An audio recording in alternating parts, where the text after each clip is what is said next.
Our top story this week is a combination of news, history, and true crime. Here it is. This is the gate to a thing called the Grace Mansion. And the Grace Mansion, the thing that's famous about it, evidently it's been owned by a bunch of really wealthy people. It sits on 5 acres of land in Vero Beach, which is a lot. It used to have the single largest swimming pool in Vero Beach. But the thing that makes it interesting, the thing that you really need to know about it, is that for 5 years, this was where the most famous treasure hunter of the 20th century hid out with his girlfriend, Allison Antiqueeler, for 5 years in full view of absolutely everybody. His name was Tommy G. Thompson, and what an interesting story this is. Let me tell you all about it. In 1857, the California gold rush was well underway. And there was a ship, the SS Central America. It was passing by here on September 11th, 1857. It had over 500 passengers and a load of gold, all from California. It came from the Isthmus of Panama. It got hit by a Category 2 hurricane, and the ship went down. It struggled for a couple of days. The wind's constantly driving it north, and it went down along with gold that, based on today's values, was probably worth about $750 million. $750 million. They couldn't find it, and the insurance companies that insured its trip up to banks in New York, they ended up paying off on this thing.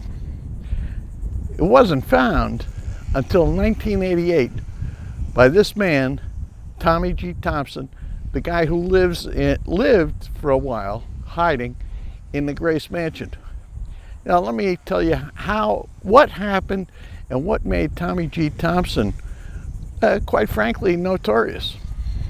So what happened was, 1988, he recovers $158 million in gold from this ship, the Central America, and the insurance companies that had paid the New York banks off in 1857 sued him to get the money back.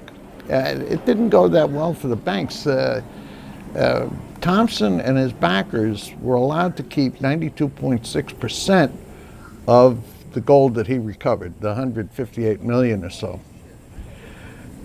So far so good. Then what happened was that his backers were saying, "Where's our money? Where did it go?" And they sued him. In fact, they sued him 8 times, and he simply ignored all of the summonses, the complaints, and everything else, and he went into hiding in, turns out, in Vero Beach, in plain sight. So he's there from whenever it was to 2012, and now the judge who's looking over these lawsuits issues a bench warrant, and the federales come after him, the marshals and so on. And he and his girlfriend Allison Antiqueeler take off, and they go down to Boca Raton. 1 year later, they get him, bring him in, and they ship him up to Illinois, where the cases, or Ohio, I should say, where all these cases are pending. And the judge demands to know where the gold is. Where is it? He refuses to tell him. So the judge charges him with contempt and locks him up until he reveals it. Now, all this took place between 2012, when he left Vero Beach, and whenever it was. But he's been sitting in a Midwest prison for a long time, and he refuses to disclose the location of the gold. So anyway, Vero Beach figured very prominently in this, and You know, there you go. This is the complete story that you're going to get. Now, you may be saying, why am I spending time on this? Going back to the 19th century and all the rest of that.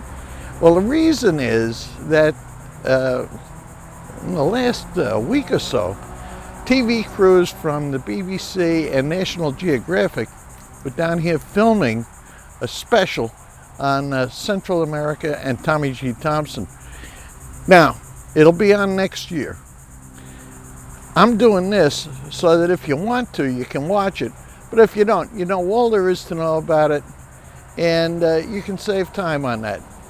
You can get everything you need right here on the Weekly Recap.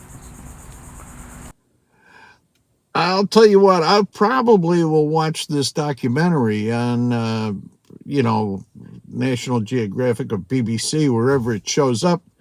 But if you don't want to, like I said in my little report, you know all there is to know about Tommy Thompson and the SS Central America. You're good to go.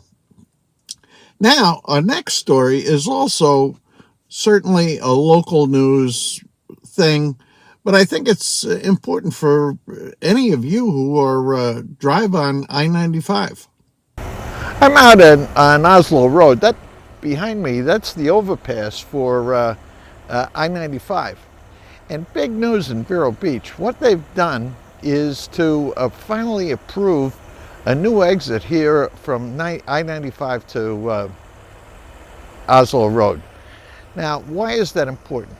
Well, number one, it's going to save us maybe 10, 15 minutes on our way to back and forth to 95, going home and so on.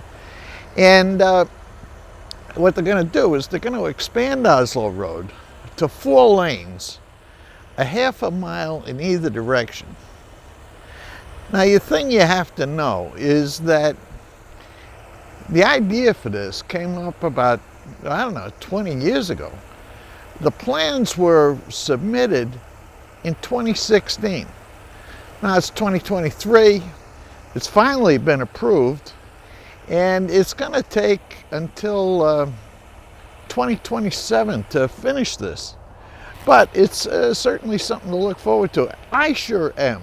I certainly am. Anyway, Oslo Road, I-95, there you go. Well, I'm really looking forward to this new exit opening. We only live a few blocks from Oslo Road. I mean, we're several miles from I-95, but this is going to save us plenty of time going back and forth.